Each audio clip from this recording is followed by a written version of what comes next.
Hey guys, welcome to my first YouTube video. Today I wanted to show you guys how to answer some questions to do with the z-score and the normal distribution curve, and then with that you'll learn how to read the normal distribution curve too. The question has three parts, but each part is evaluating a different aspect of the curve. So we'll start with the curve. This is a normal distribution curve, or some people like to call it a bell curve, mainly because it looks like a bell. So this curve essentially shows the distribution or the arrangement of data. One key feature of the curve is that the middle line represents the mean of the data, and it's symmetrical on either side of this line. So this means that the average number is going to be in the middle. The standard deviation is also represented within the curve with 3 standard deviations on either side of the mean line.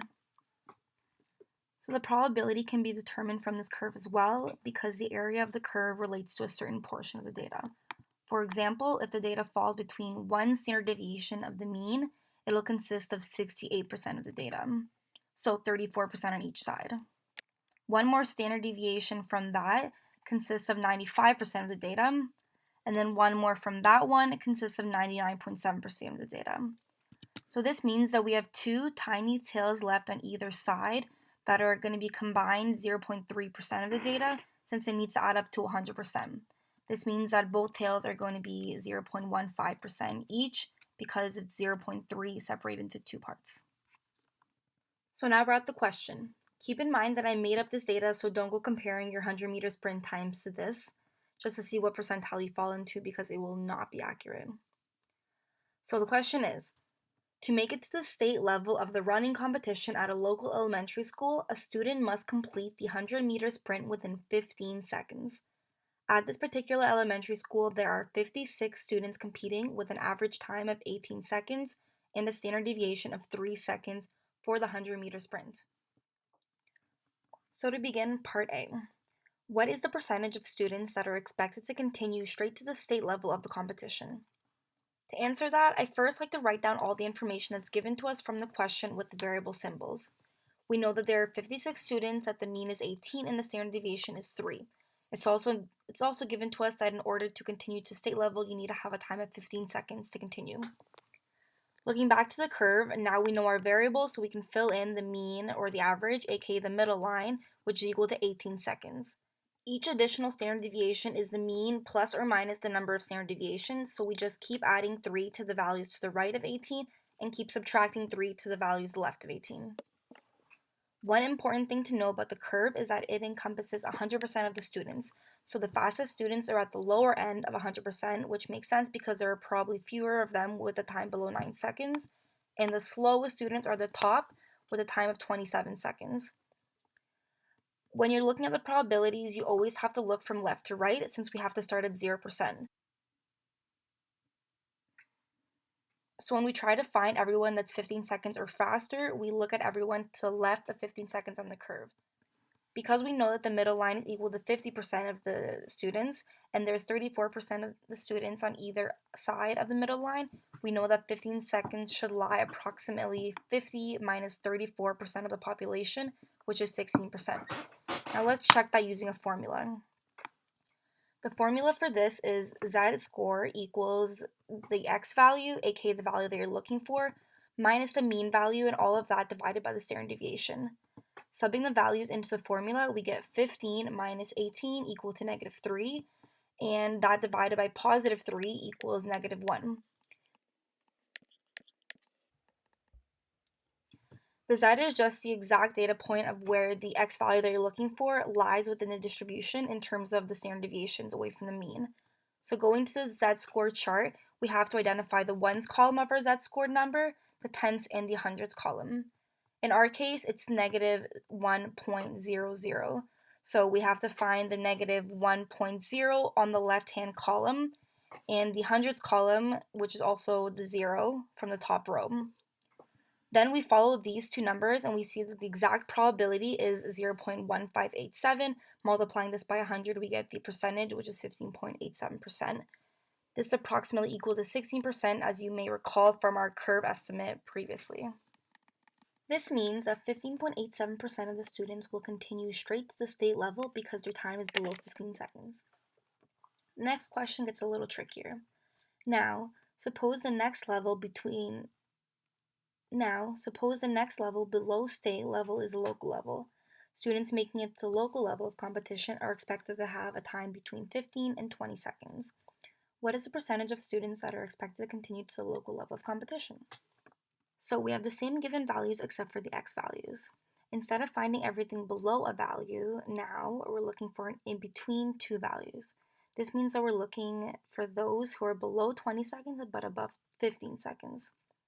Now, looking at the curve, 20 is an interesting number because it's not one of our standard deviations. But since we know there's only two values below 18 and 21, it's approximately 2/3 away from the middle line, which is 18, and slightly closer to 21. We can draw this in so we can approximate it like last time. Since we know by the empirical rules that were given at the beginning that the two standard deviations on either side of the mean are equal to 68% of the population, we can guess that because 20 is less than 21, that the probability will be slightly less than 68%.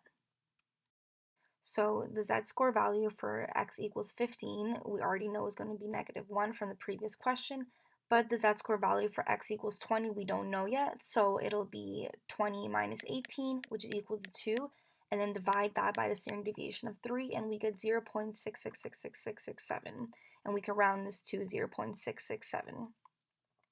So now we go to the z-score chart to find both of the probabilities.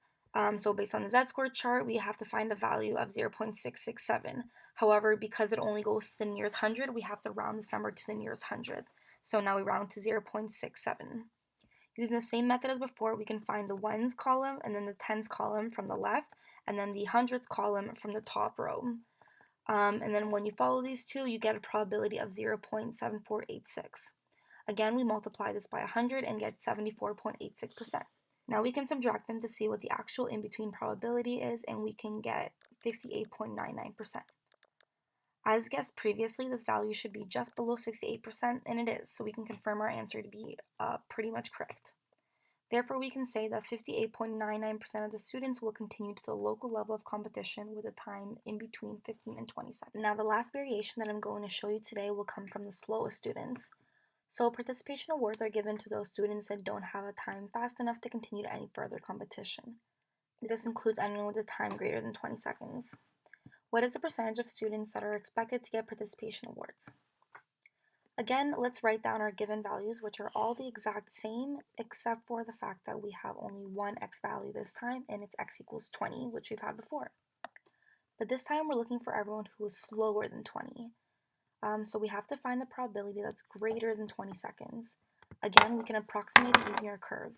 So we know that 21 seconds is pretty close to 20 seconds, and the probability at 21 is the middle line, which is 50%, plus 34%, which we can recall is half of 68. That's part of our rule. And that equals to 50 plus 34, which is 84%. This leaves us with 60% left to fill in the 100% of the probability under the curve. So we can guess that since 20 is smaller than 21, the probability will be a little bit more than 16%. Going to our formula, we've already done x equals 20 in the previous question, so we know that it'll give us a z-score value of 0.667 and a probability of 74.86% when looking at the z-score table. However, since this probability is looking from left to right, if you recall from the intro, we have to do 100% minus 64.86%, or 1 minus 0.7486 to find the probability to the right, which will be everyone above 20 seconds. By doing this, we get 25.14%, which is as guessed since we said it will be a little bit more than 16%. Therefore, we can conclude by saying that 25.14% of the students will be getting participation awards and unfortunately will not be continuing to any further competition. So everyone, this concludes what I thought were the 3 basic variations of interpreting the z-score chart and the normal distribution curve. So if you have any questions or need any further clarification on something that I did, feel free to leave a comment and I'll answer you ASAP. Also, since it's my first video, I appreciate any critiques that you guys might have. Hope to see you guys again for a different problem. Thank you.